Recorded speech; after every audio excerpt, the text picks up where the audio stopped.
Bismillahirrahmanirrahim. Assalamualaikum warahmatullahi wabarakatuh. Sahabat yuk ngaji yang dirahmati Allah Subhanahu wa taala. Kembali lagi kita di channel tercinta kita.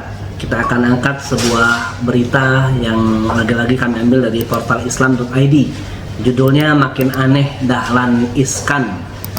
Pagi ini saya benar-benar kaget, tak menyangka sosok publik figur yang terkenal bijak dan smart itu terlihat sedang berjalan membawa patung di sebuah rumah ibadah non-muslim. Padahal semua orang juga tahu bahwa dia beragama Islam.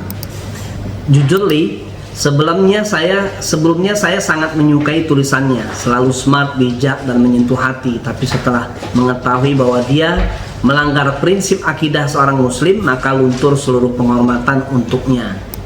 Terlebih ketika dia bercerita bahwa dia sekarang menjadi penganut agama yang tak memiliki tempat ibadah, tak ada doa, dan tak ada sembahyang. Karena ibadah mereka adalah berbuat baik kepada sesama, menolong sesama tanpa pamrih. Oh, betapa kecewanya saya, mengapa dia menjadi seperti itu? Kalau cuma ingin menolong sesama, ajaran Islam sudah mengcover dengan sempurna. Bahkan dalam sebuah hadis disebutkan bahwa menolong sesama itu lebih baik daripada itikaf di bulan Ramadan. Padahal itikaf itu ibadah yang pahalanya sangat banyak, tapi ternyata masih lebih tinggi posisi menolong sesama. Kalau dia merasa nyaman membawa patung, maka itu juga tak bisa dilakukan dalam agama monoteisme Islam. Karena dalam agama monoteisme itu bentuk Tuhan berbeda dengan bentuk manusia. Karena wujudnya yang berbeda dengan manusia, maka tak bisa dan tak boleh digambarkan dalam patung. Itu termasuk syirik akbar. Bukankah dulu awal mula penyimpangan tauhid adalah pembuatan patung untuk menghormati orang soleh? Ya, ini terjadi di zaman Nabi Nuh alaihissalam ya.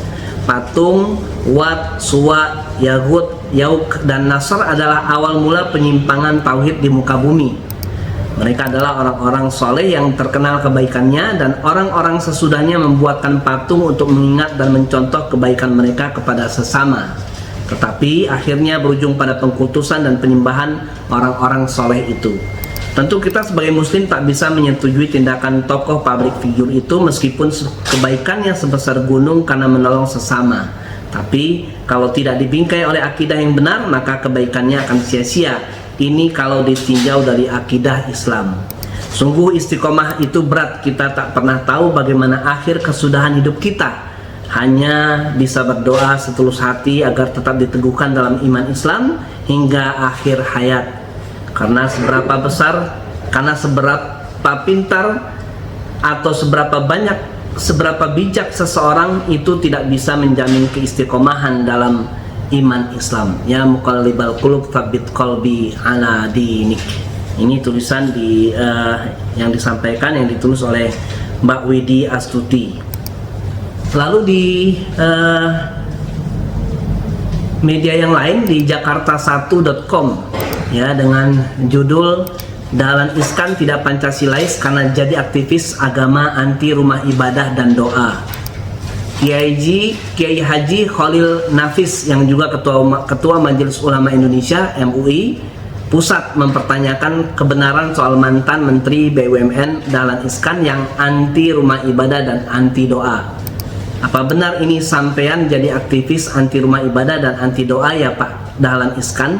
Tanya Kiai Haji Khalil Nafis lewat akun X-nya baru-baru ini. Khalil mempertanyakan itu karena belakangan video pendek Iskan yang viral karena ia mengaku menjadi anggota aktivis dari salah satu ajaran agama bernama Buddha Zuci di Taiwan, bertemu langsung pemimpin tertingginya. Namun menurut Khalil, apa yang disampaikan Iskan tidak Pancasilais dan tidak sesuai ajaran agama apapun di Indonesia, sebab Iskan menyalahkan rumah ibadah dan meniadakan ibadah. Kok malah nyalahin rumah ibadah dan meniadakan ibadah dan doa karena takut persaingan agama-agama? Ini tak sesuai Pancasila dan tak sesuai ajaran agama apapun di Indonesia, tekan Khalil. Ini videonya.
Ya, jadi sahabat Yuk Ngaji dirahmati Allah Subhanahu wa taala, apa yang dilakukan atau apa yang diucapkan oleh Pak Dahlan Iskan ini kalau di dalam akidah Islam itu bisa menyebabkan ya beliau keluar dari Islam ya, atau bisa murtad ya, karena ini masalah akidah.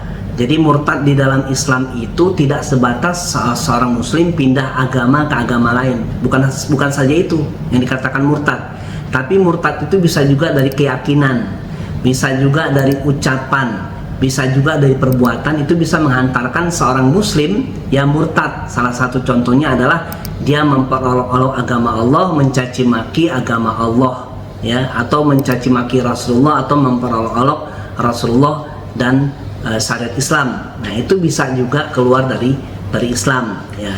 Ini bisa dibaca di 10 pembatal keislaman ya. Ada Syekh Saleh Fauzan bin Fauzan yang menulis bab kitab khusus, kitab tauhid yang membahas 10 pembatal keislaman. Tapi kita tidak boleh serampangan mengatakan Pak Dahlan Iskan itu kafir atau keluar dari Islam ya. Kita berbaik sangka, boleh jadi beliau mengucapkan itu, melakukan perbuatan itu karena ketidaktahuan dia ya dalam perkara-perkara akidah. Nah, disinilah pentingnya beliau bertanya kepada ulama, dalam hal ini misalnya kepada Majelis Ulama Indonesia, atau Majelis Ulama Indonesia menasihati Pak Dahlan Iskan bahwa apa yang dilakukannya itu, apa yang diucapkan itu ya berbahaya bagi keyakinannya, berbahaya bagi iman Islamnya. Dan ini tugas kita saling nasihat menasihati, wa tawassaw bil haq wa tawassaw bis sabr wa tawassaw bil marhamah. Menasihat menasihati dalam kebenaran, kesabaran, dan kasih sayang. Dan yang terakhir, di channel YouTube Profesor Dr. Kiai Haji Ahmad Zahro MA ya, beliau juga mendoakan Pak Dahlan Iskan ya. Jadi Pak Kiai ini dekat dengan Pak Dahlan Iskan ya. Jadi ada jejak digital Pak Dahlan Iskan itu membantu pesantren beliau ya, santri-santriwatinya ya, dibantu oleh Pak Dahlan Iskan ya. Beliau mendoakan semoga Pak Dahlan Ihsan mendapatkan hidayah dari Allah SWT ya, karena beliau ini sahabat dekat dengan beliau. Nah, semoga ini bisa menjadi perhatian, bisa menjadi kehati-hatian bagi kita yang mengaku muslim, bahwa dalam perkara-perkara akidah kita harus benar-benar mengetahui hakikatnya. Jadi tidak boleh sembarangan. Apa yang kita ucapkan asyhadu an la ilaha illallah wa asyhadu anna muhammadar rasulullah itu tidak sebatas lip service, tidak sebatas lisan, tapi kita mengetahui ilmunya, mengetahui hakikat atau ucapan atau kandungan kalimat la ilaha illallah muhammadar rasulullah yang kita ucapkan, sehingga kita terjaga ya, terlindungi ya dari hal-hal yang bisa merusak akidah atau keyakinan kita kepada Allah SWT, karena itu pondasi dasar kita. Itulah yang membangun bangunan Islam kita, yaitu akidah. Nah, semoga tayangan ini bermanfaat bagi kita. Dan terakhir, mari kita saksikan cuplikan video di channelnya Bapak Profesor Dr. Kiai Haji Ahmad Zahro MA ya, pandangan beliau tentang apa yang dilakukan oleh Pak Dahlan Iskan. Pak Dahlan diuji oleh Allah SWT. Ya, ujian entah soal alasan, soal background, saya sudah mendapatkan banyak informasi, tapi endingnya saya berharap penjenengan: 1, jangan maido; 2, harus ngesakne; 3, mendoakan. Sekarang saya ajak mendoakan beliau, orang yang berjasa besar bagi pesantren ini, pesantren Tahfidz Al-Qadar. Moga-moga beliau mendapatkan hidayah, perlindungan, pertolongan dari Allah Subhanahu wa taala. Ala hadhihi al-Fatihah. A'udzu billahi minasyaitonir rajim. Bismillahirrahmanirrahim. Alhamdulillahirabbil alamin. Arrahmanir rahim. Maliki yaumiddin. Iyyaka na'budu wa iyyaka nasta'in. Ihdinas siratal mustaqim.